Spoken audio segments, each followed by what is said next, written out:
Olá, tudo bem com você? Nessa semana que passou, mais uma vez o pastor André Valadão criou polêmica nas redes sociais, na internet. E aqui, mais uma vez, é bom que se diga que eu vou discutir ideias, não estou preocupado com a pessoa dele, respeito como ser humano. Ele que, alguns meses atrás, criticou a Igreja Adventista do Sétimo Dia, acusando-a de ser uma seita. Eu postei em meu canal alguns vídeos comentando isso. Até um sermão eu preparei com base nessa fala dele, com o título de Somos a Seita de Cristo. Somos da Seita de Cristo. Vou deixar aqui na descrição do vídeo, caso você tenha perdido, para que você veja ali qual foi o conteúdo, ok? E aí ele voltou à carga agora numa postagem, se eu não me engano, no Instagram, falando sobre o sábado, ou contra o sábado. Parece que agora esse é um dos alvos de suas críticas, né? Dizendo que os patriarcas não teriam guardado o sábado, o que é realmente algo bastante absurdo. Basta ler a Bíblia com paciência para atravessar todas as suas páginas e perceber que o sábado está presente em toda ela.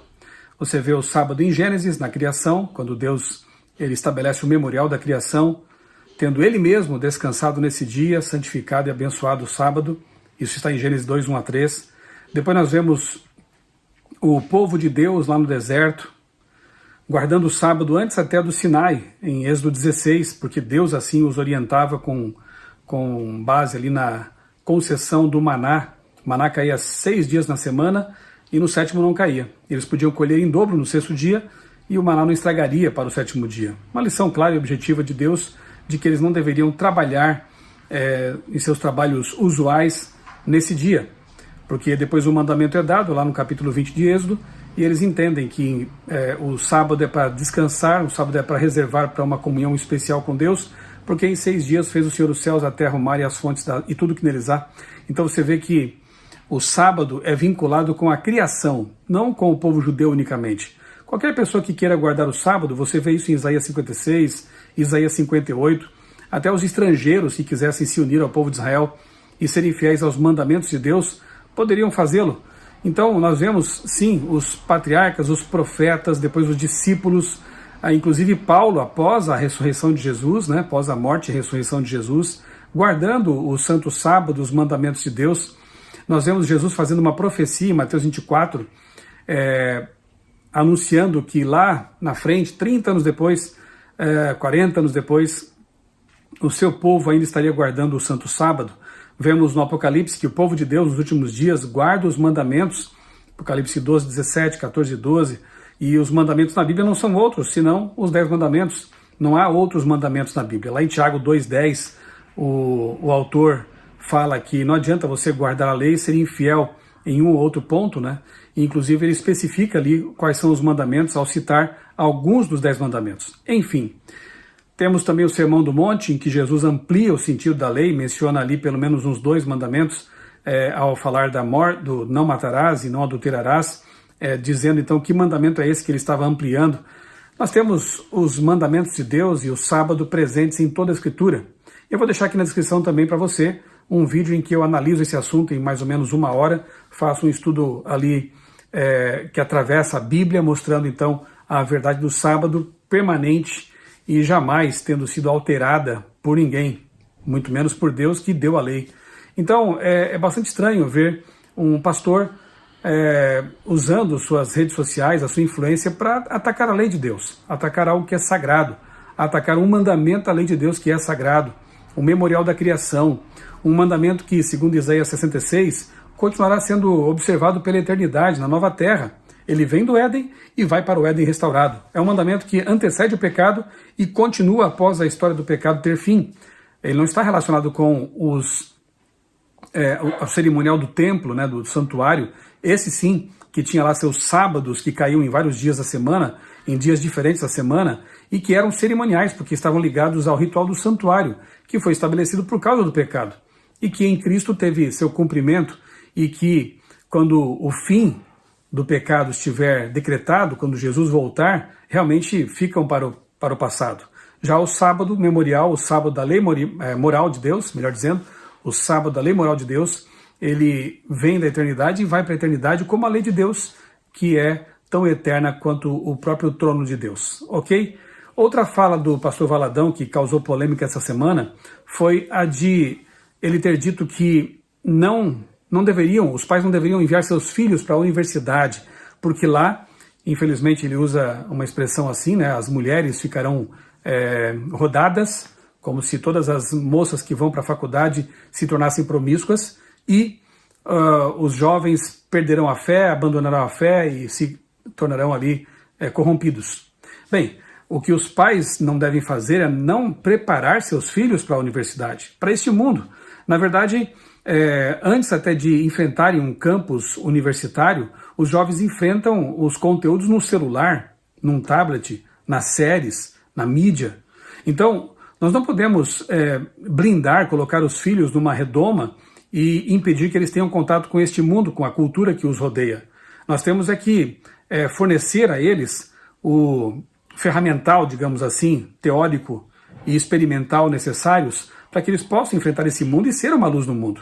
Se eles forem devidamente preparados, tendo contato íntimo com Deus, com Jesus Cristo, comunhão com Jesus, tendo estudos profundos da Bíblia, culto familiar, leitura de livros apologéticos, livros que fornecem uma base cristã sólida, eles poderão ir para as faculdades e ali serem luz, brilhar, onde as trevas muitas vezes dominam.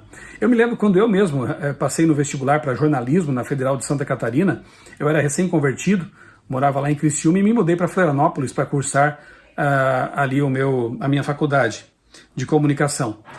Houve um momento em que eu até pensei em desistir do curso, estava um tanto desanimado com aquele mundanismo que havia em volta ali, no campus e com as ideias, ideologias. Isso é anos 90, hoje a coisa está bem mais complicada, né?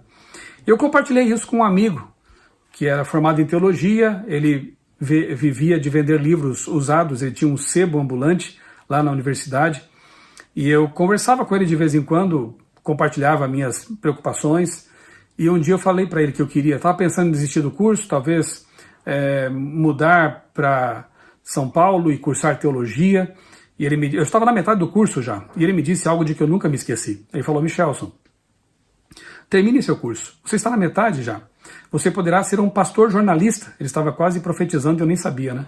Você poderá depois cursar teologia, fazer um mestrado, e ter o curso de jornalismo vai ser muito útil para você, e de fato foi. Agora, lembre-se do seguinte, onde as trevas são mais intensas, ali é que a nossa luz deve brilhar. E eu assumi aquilo como uma espécie de desafio mesmo, né? E procurei ser o melhor cristão que eu pudesse ser, dentro das minhas limitações. Procurei ser um bom aluno, dentro também das minhas limitações. Procurei ser amigo de todos e testemunhar quanto eu pudesse ali no campus, né, no ambiente acadêmico. Pude dar estudos bíblicos para colegas. Na minha formatura, eles mudaram o horário para que eu pudesse participar, uma vez que a cerimônia seria nas horas do sábado. Quando souberam que eu não poderia participar por esse motivo, lembraram disso, porque eu já havia falado disso algumas vezes, eles adiaram o horário para que eu pudesse participar.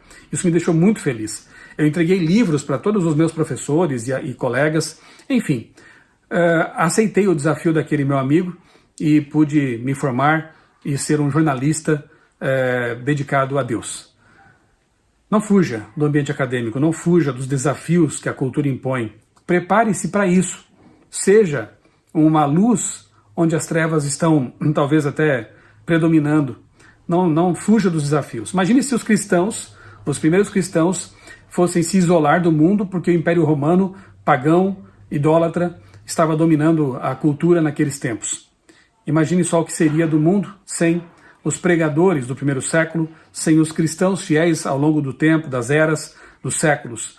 Então, essa fala do pastor Valadão realmente ela é infeliz, porque isso privaria o mundo de ter médicos cristãos, advogados cristãos, jornalistas cristãos, engenheiros cristãos, que fazem diferença em seu círculo de amizade e influência.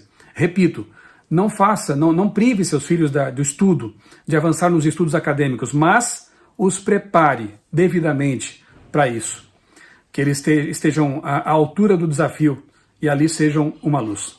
E finalmente eu quero comentar aqui uma notícia que essa semana também repercutiu bastante nas redes sociais, aí na imprensa, né? O governador da Louisiana, nos Estados Unidos, cria a lei que obriga salas de aula a ter cartaz com os 10 mandamentos. E aqui na matéria aparece também fotos de outdoors com os mandamentos. Eu estou vendo aqui uma matéria que foi publicada no G1 Globo. Infelizmente aqui o repórter, ou editor, enfim, colocou depois aqui a transcrição dos mandamentos segundo o catecismo, né? Que traz assim, né? Amar a Deus sobre todas as coisas, não tomar seu santo nome em vão, guardar domingos e dias santos, honrar pai e mãe. Quer dizer, a lei do catecismo, os mandamentos do catecismo omitem o segundo mandamento, que proíbe adorar imagens, e mudam o quarto, que passa a ser o terceiro aqui, colocam domingo.